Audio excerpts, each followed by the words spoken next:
All right, how's everybody doing? It's your boy John the Driver. Anyway, guys, you clicked on because you saw the title, and basically it's talking about driving a truck and not making money, and the reason behind it. Is it your fault?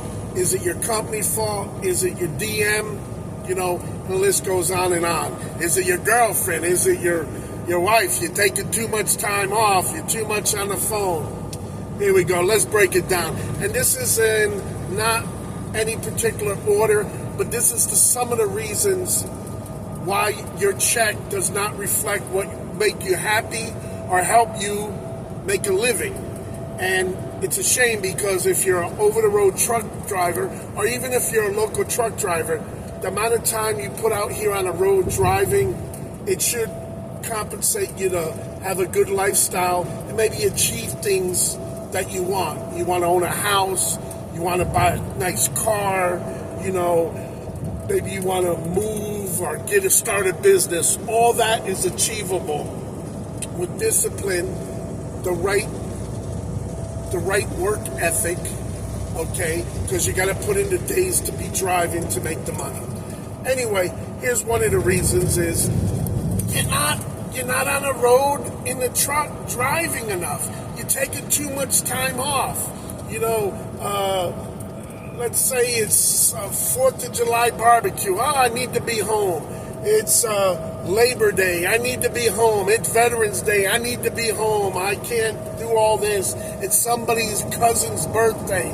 You know, you got to realize while you're out here, you got to make the most of it. So you got to be at least minimal. I'm talking minimal.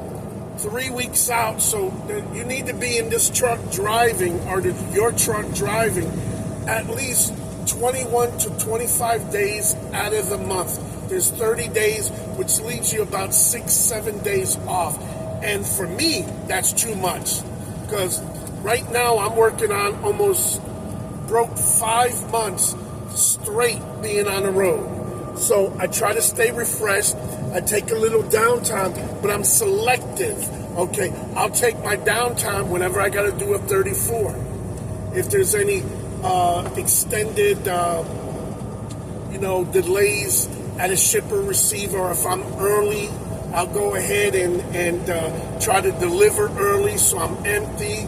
Like I said, utilizing the time you're doing a 34, okay? You're not just doing a 34 to get the miles to drive. You want to relax, get out of the truck, go to the mall, go to some restaurants, take care of your laundry, maybe even take care of personal business that you got to do. I have to go to Staples a lot. I got to run to the post office for myself, take care of bills, that kind of stuff. I run this YouTube channel, John the Driver, so I'm always uploading and whatnot. So I stay busy, which makes the time go by, but I try not to take time off that's going to cost me money. Let me wave this guy in front.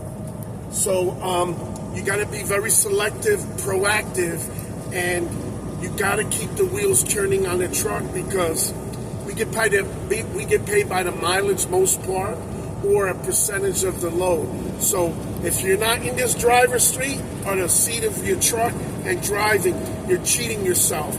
And there's big companies, they don't mind that because they have a diversified amount of type of drivers. They need local drivers. So that type of work ethic might work with them for local or regional driver. But if you're over the road, understand, for the truck, like for my boss, he has fixed expenses. So if you just take the registration for the year, and let's say it's $2,000 or $3,000 a year, you got to divide that by 365 days, and that gives you a cost per day with just the registration. Now you have to do the same with his insurance, okay? These are fixed costs. Now is the truck paid off, or does he have a truck payment? If he does, you have to do the same thing. So those are my boss's fixed costs, and if you're owner operator or lease operator, those are yours as well.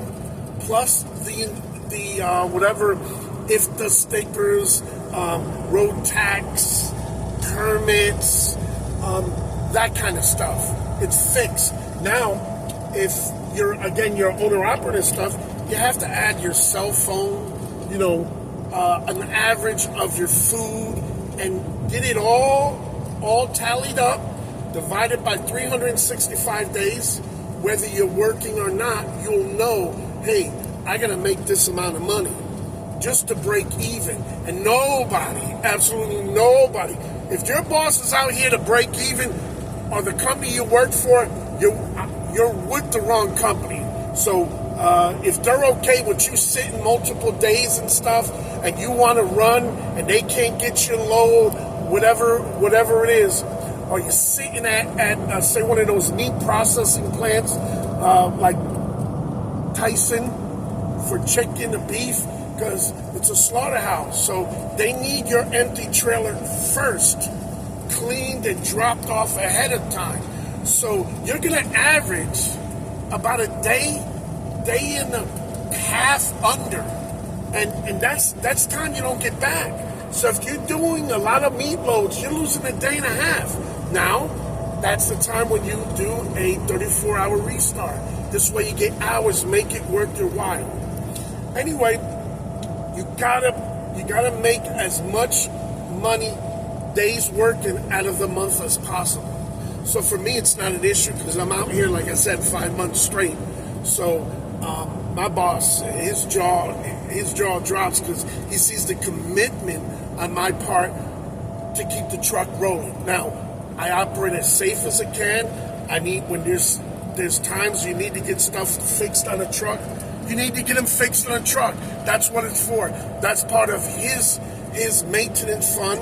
And realize that, hey, we're a little bit overdue, or there's times you'll have back-to-back weeks. We're going on that now. The last 2 months, we've put over $11,000 in repairs between the trailer and the truck.